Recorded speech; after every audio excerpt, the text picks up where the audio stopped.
Broadway Is My Beat, from Times Square to Columbus Circle, the gaudiest, the most violent, the lonesomest mile in the world. Broadway Is My Beat, with Larry Thor as Detective Danny Clover.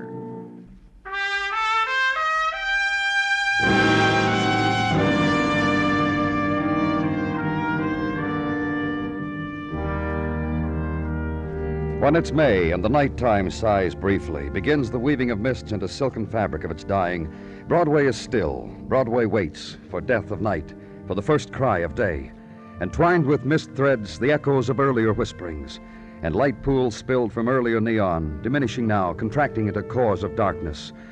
Dance of litter where dreams were and promises were, and through it, erratic dance of a sodden man who stops, then leans for a while against the edge of night, walks on, and in his wake, ebb of nighttime. And at headquarters, walk a corridor, on your way to a room where you'd been summoned by Detective Muggavan. Old thoroughfare to the interrogation room to see... Well, you'll see when you get here, Muggavan had said. The poor soul sat lying by a sycamore tree.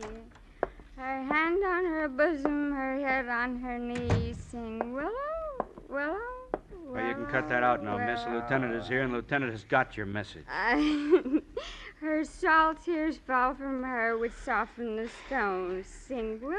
You hear me, miss? You can end it now, any time. Drunk? In my time, Danny, I have been in the company of many lady drunks, but What's never she doing one... here? Why isn't she in the tank? She was there, Danny, a couple hours ago. Picked up off a village street about midnight. They booked her, searched her, did all their little things, and then sent her up to us. I call my false love, but Lady, what's it? lady, Why'd they send her up to us, Muggavan? Over here on the table, Danny. This knife, it was found in her purse. There was blood on it. Fresh blood, human blood. I let the boys in technical have their way with the knife, and that's the report they came up with. Who is she? No identification. Willow, willow. And like she is now, how she was when they picked her up. The wrinkled summer dress, the booze. One difference. The knife was in her purse. Miss... My false love said then, you know what he said? Give me, oh you whose arms are soft and slender. Look, Miss... Yeah, Danny, you talk to her. Be gentle. Be, well, like you are. Maybe you and shall... he said, against your heart so innocent and tender, a little love and some forgetfulness. Willow, willow, willow. And then started to sway and lose control. Oh. Hey, I got her, Danny. Dawn all at once, and she was caught in its first light, supported by Detective Muggavan, looking up at him silently with suddenly stricken eyes.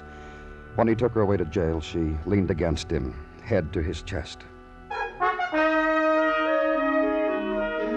At 9 o'clock in the morning, after the small sleep, the day began again, with the juice of the orange and the coffee bean, proven best to enable you to face life, and when fortified with a glazed donut, enables you to face life bravely. Thus equipped, stride down headquarters corridor to your assigned cubicle. The man who's waiting for you offers you his hand, shakes yours once, gives it back to you with a slight underhand flip. I'm Harold Tracy, Mr. Clover. How do you do? I was told to see you because my wife is missing, and I was told you had a woman booked last night for some reason or another, and her description checks with that of my wife. What does your wife look like? Again? Again. About this tall, coloring fair, hair light brown. Joan has a very small beauty mark right here at the corner of her lips. She...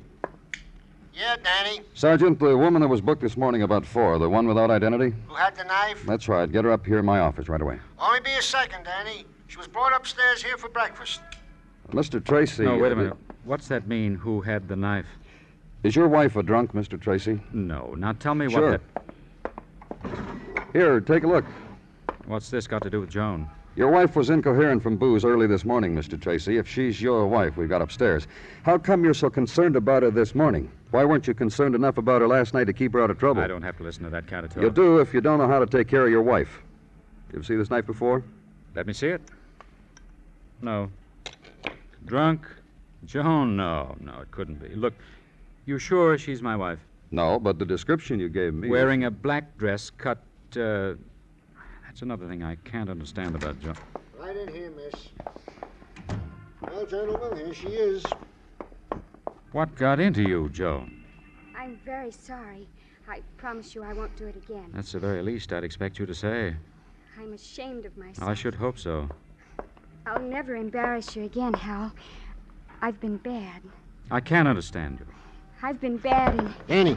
Hal, I hate you so much. Danny, she's got the knife. Mrs. Tracy. Don't worry, Mr. Clover. I do. Joan. I hate you with all my heart and soul.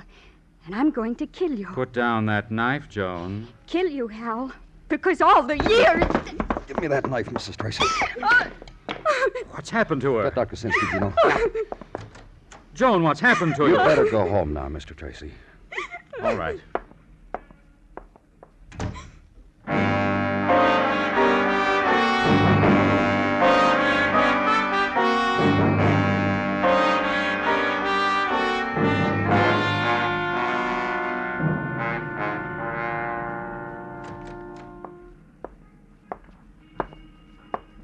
Look up, Danny.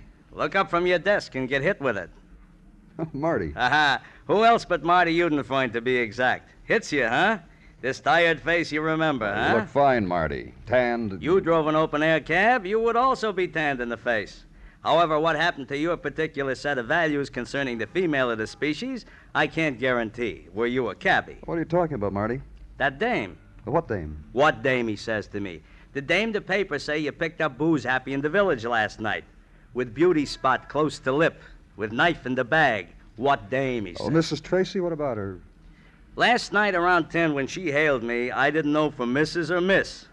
All I know is a few remarks were passed, and suddenly I find myself nonchalant in the back seat of my cab, and my passenger is driving in the front. It was a pleasant change. Go on. Well, we do the park, we do the plaza, we do the East River. Then she hauls up in front of a joint in the village, invites me in. I say, thanks loads, lady, but I already had my quota of fun for tonight. What club? The Crocodile Club on Bank Street. You gotta understand, Danny, up to where we parted company, my passenger was only flap happy with the season. Yeah, I understand. Thanks, Marty. See you around, Marty.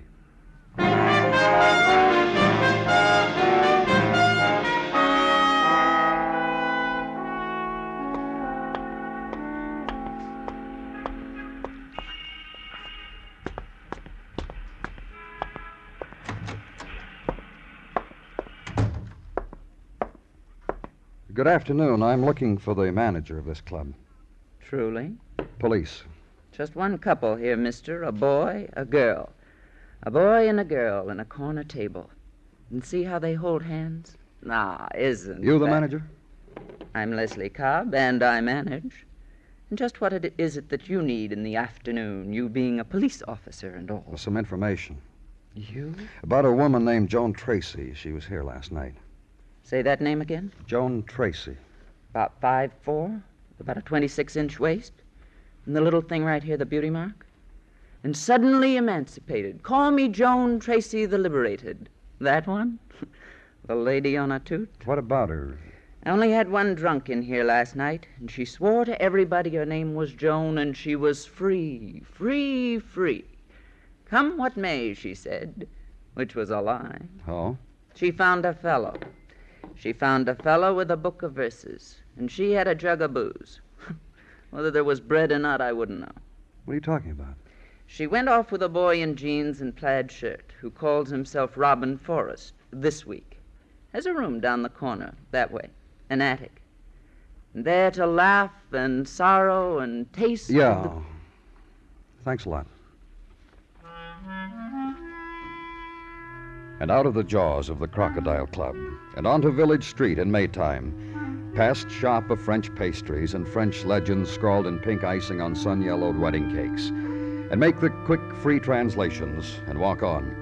And leaning against doorway, the sandaled girl in batik sari, head posed against the hand-painted sign that reads, Jewels, Custom Made, Second Landing, and walk on to corner rooming house, where a boy who this week calls himself Robin Forrest is to be captured in his attic lair, where he usually is if he's not on the wing somewhere else. Attic is the room boasting the skylight.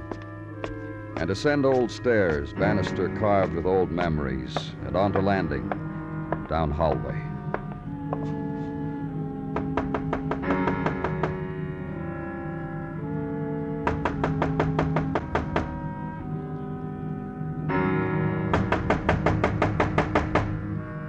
And a faulty catch releases. Door drifts slowly into opening.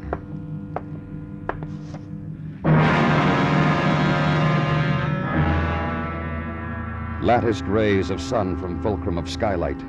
To hold in dust dance, boy sprawled on floor. Boy in plaid shirt and jeans. Young man with knife wound. Young man dead. Young man murdered.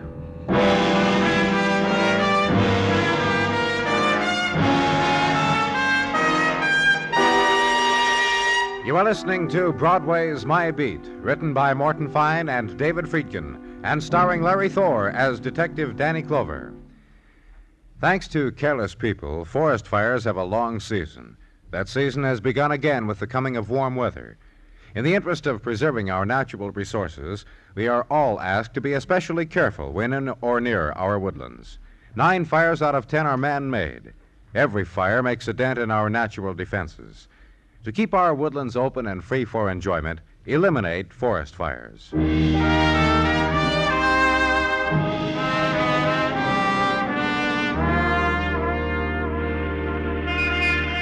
The season of promise is dying, and on Broadway its swift, silent passing goes unnoticed. Spring into summer means only the shifting of mannequins in a store window, and draping them in less clothes, preserving only the precise curve of wrist. And still the serpents of light uncoil in identical pattern and leap skyward. And still the street is filled with sounds that were there yesterday, and the people, and the riot. But spring is dying, and summers are coming in. Hurry, only so many tomorrows for the dream to come true. And where I was, office at police headquarters late afternoon time, the hour of the police sergeant from Never Never Land who had somehow gotten a job in New York. Danny? Come in, Gino. Well, how did you like it? How did I like what? How did I like what, he says. Yeah, that's what I said. That's what I said, Danny. How did you like that book I give you? Book? I, the Corpse. You know, the first adventure of the Twanger. That two-fisted guitar strumming... Oh, well, I haven't read it yet. You see... Well, Danny, here's the sequel, so you can read both in one sitting. Thanks, Gino. Kiss me, Irving? What an adventure. In this one, the Twanger cleans up Anne Arundel County in Maryland. Thanks a lot, Gino. Your jaw will drop. Gino. Mind it. Gino, you have anything for me? Report from Detective Dennison if your mood is such. It is, believe me, it is. That Mrs. Tracy is lying in a hospital room under the care of Dr. Sinsky, where she lies and stares at the ceiling and says not a word. Go on. Incidental information is all. If you please. Her mother died last week. Oh? Fell down the steps in her apartment house. It was an accident then, for sure? I think so. Says here on the report, if accidental death, checked here. It's checked, see? What else, Gino? Joan Tracy is a lady with a talent. She plays cello. In fact, there are 3 of them. What? In the trio. 2 friends and Joan Tracy. If you want who the 2 people are, Danny, well, here. If I seem like a daisical, Danny, the Twanger, my jaw dropped.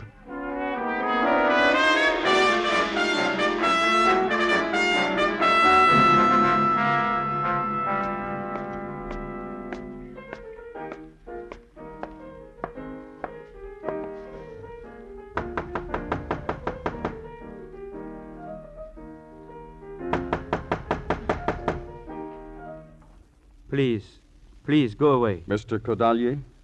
It matters to you who I am? Yes, it does. I'm from the police. Thank you. I am Codalier.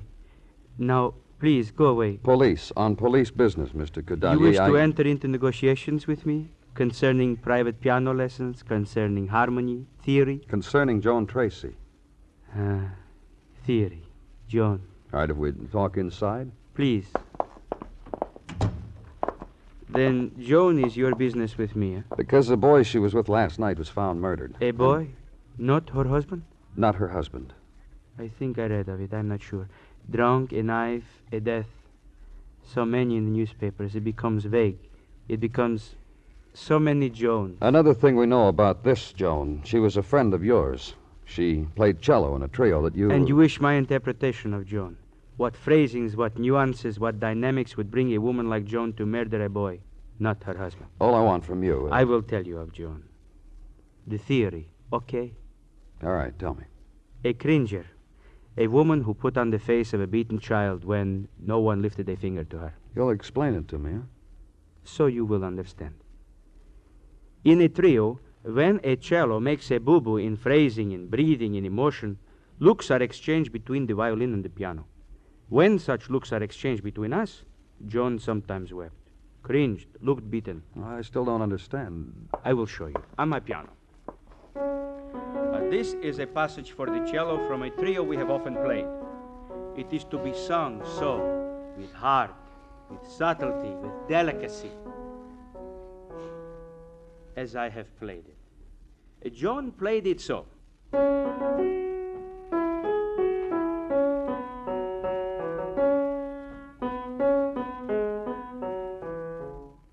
Understand? I think so. Good. Now that is John. Strict tempo, strict pitch, and strictly without heart. That is John. What I said before to you. Please do it. Please go away.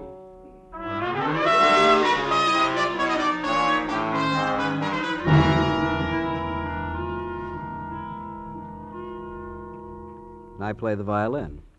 There's Joan and her cello, Cordelia with his piano, and I play the violin. Well, I want to know about Joan, Mr. Vernon. Not very good with the cello. I've heard that. Other things, though. I loved her once. Oh? In retrospect, it was pity more than anything else. I was filled with a sorrow for her. Why? This was before she was married, of course. About the pity, Mr. Vernon. Why? She is docile because of her mother, very domineering mother. A cliche of a domineering mother, a do this, do that cliche of a domineering mom, and if you don't, I'll fall on my face with a heart attack and you'll be sorry. You know? And I pitied Joan. I see. One day I took her in my arms, and I liked it. It started off by feeling sorry. When I was holding her, I forgot my purpose in doing so. I said to myself, love. Tell me something, Mr. Vernon, about this trio. A simple thing. We all studied at the academy. We met. One evening long ago, we said, let's have a trio. We're none too expert, really. We saw and pound and call it Beethoven, and it's a fine time. And you were in love with Joan once, but not now, is that right? Right. You see, I recognized what kind of woman Joan was and what I really felt for her, and that she would need a man exactly like her mother. You know her husband? Just pokes his nose in, waves a riding crop at us, and vanishes. When's the last time you saw Joan? About, let me see, 4 days ago, Tuesday. Tell me about it.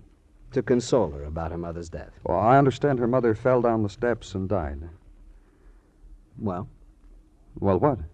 You want me to say, isn't that nice? Oh, forget it. I just wanted you to comment on whether you thought her mother was pushed? How do I know? I got better things to do than conjecture on a horror like her. Okay. Tell me about the last time you saw Joan. Joan was in the library at her home. I went to her. She was playing the cello, sawing away tunelessly and loud. She noticed I was there finally, grinned at me, picked up the cello, and broke it over an antique brass pot.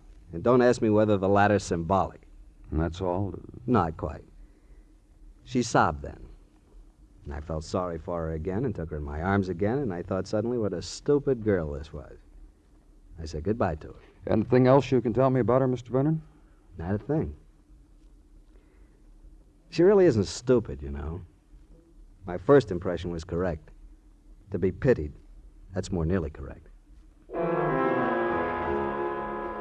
And back in the street now, and city at 9 o'clock of May. Time for stoop dweller to chart the course of new fallen star, and also observe the nebulae in wake of the summer passage of a boy and girl through a million private comets. Time of the chuckle and the elbow poke in the ribs. Time to check condition of tenement roof and stake out the place of summer sleeping. Walk through currents of May night. And somewhere between where you were and headquarters, stop for the sandwich and the coffee with conjectures on the murder of a boy who had read poetry to a drunken woman.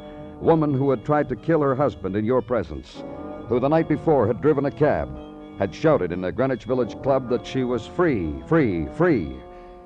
And leave them alongside the tip, because there were new conjectures to be had at headquarters, from study of reports, from further musings against May night, and in a while from Detective Muggavan also. About Joan Tracy's husband. Oh, what about him? Well, him, Joan Tracy's mother, different relationship, different age, different gender. But, But what, Muggavan? But peas from the same pod. Happens in a pod sometime. Now, the way I know is one summer my seed man showed you me mind charts. just about Tracy, her mother, her husband? Oh, them. Muggavan, so help. Oh, don't get riled, kid. Now, you've been doing leg work, I've been doing leg work, so just don't get riled, huh? Yeah, on your feet, Danny. Walk it. You haven't had enough of it, huh? Look, don't you understand? I've been trying to tell you. All right, Muggavan, tell me what. What I found out from my legwork. From friends, neighbors, spectators on the life of Joan Tracy. Well? What I already told you. Her husband she tried to kill in front of. Her mother who fell down steps and died a week ago. Both the same type people. Both wielders of the big stick, tongue lashers of what they considered lesser persons in the human scale. You'll explain it, huh, Muggavan? Glad to. Now look, mother of Joan Tracy, one of those mothers. The kid, Joan, the woman, Joan, couldn't make a move, couldn't breathe, couldn't smile, couldn't cry until Mama gave the word. Up until Joan married Mr. Tracy, that is. Well, she married him, then what? A word about the background of husband Harold Tracy. Seems a few years back he was headmaster in a boys' military academy. Seems he had codes of behavior for little boys. Oh, and disciplines to match. Pete Chirino of a chap with the willow rod, I understand. Now, Danny, you take a man like that, marry him to a woman like Joan, what have you got? Yeah. Get on the phone. Get him down here, Muggavan.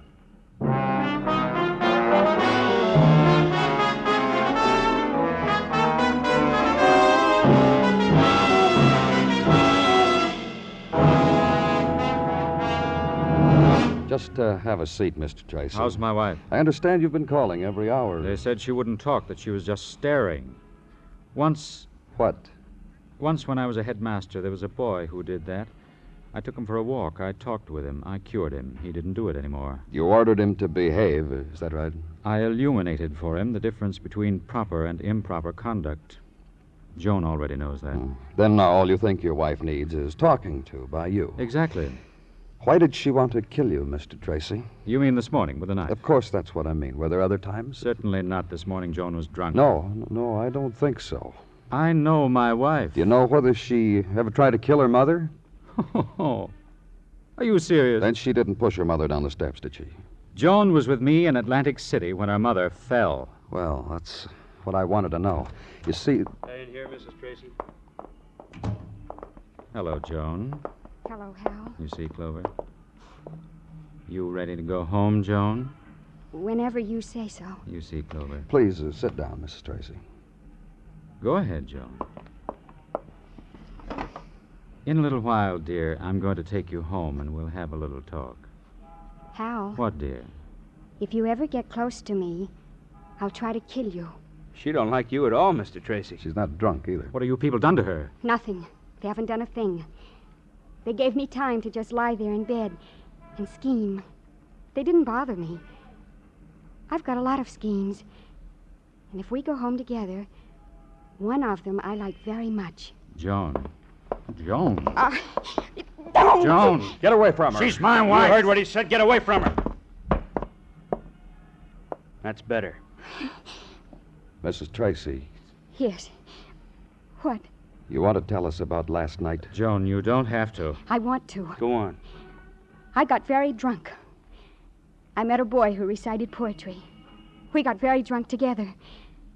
I passed out. I woke up. I think he was dead. I didn't know. I drank some more from the bottle and I walked out into the street. Then it was this morning and I was here. You didn't have to say that. Why not? Why not? What's happened to you, Joan? I'm free. What? You know. I don't understand what she's talking about. She's a very sick woman. My wife is sick. She'll get better. That about does it, huh, Mr. Tracy? What are you talking about? Your wife's mother died last week, and... I can tell it. I've been thinking about it. I know the words. When she died, I heard about it and I sat down to cry. I couldn't cry. I felt relieved. You said free. Free. The kind of life you had with your mother. Afraid, docile.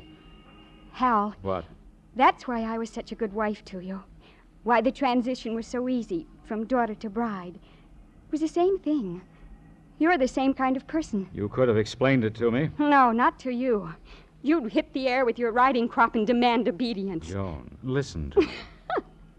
Joan, listen to me. Joan, listen to me. When your mother died, it happened. You were free of both of them. That's what I meant. What about it, Mr. Tracy? Well, Well, what? I had to show her, that's all. I caught up with her at that place, at that club in the village, as she was going out with that boy. I followed them. They were both in a stupor, a drunken stupor, when I walked in on them. So you stabbed the boy and planted the knife on your wife. It was sordid what you did, Joan. Ugly. Unbecoming. It needed to be stopped. I stopped it. You killed a boy, Hal. You didn't stop anything. I may go now, may I not? Goodbye, Hal. One thing you can be sure of, you'll never be embarrassed by me again, wherever you are.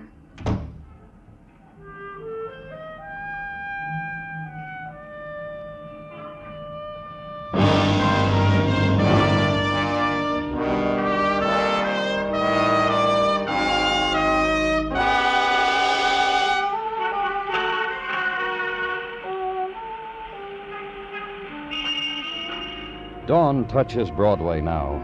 The last shadows leave and take away the night. And over the river a cloud drifts, and a bird dips and touches it with a wing. The people wake. The fury gathers and funnels out into the streets. Walk easy.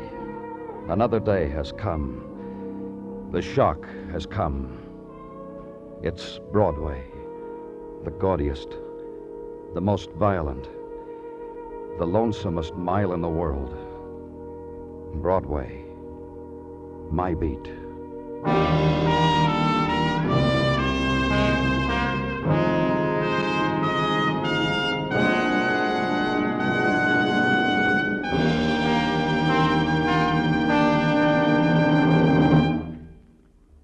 Broadway's My Beat stars Larry Thor as Detective Danny Clover, with Charles Calvert as Tartaglia and Jack Kruschen as Muggavan. The program is produced and directed by Elliott Lewis, with musical score composed and conducted by Alexander Courage. In tonight's story, Sammy Hill was heard as Joan and Whitfield Connor as Hal. Featured in the cast were D.J. Thompson, Jerry Hausner, and Harry Bartell. Bill Anders speaking.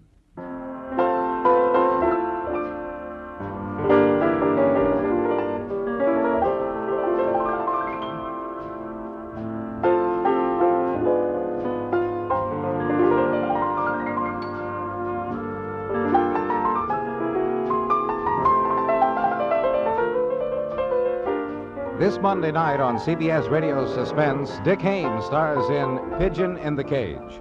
It concerns a man who is trapped in an elevator between floors, but who dares not call for help because his only possible rescuers are murderers. With this story, CBS Radio hopes once again to keep you in suspense this Monday night on most of these same stations.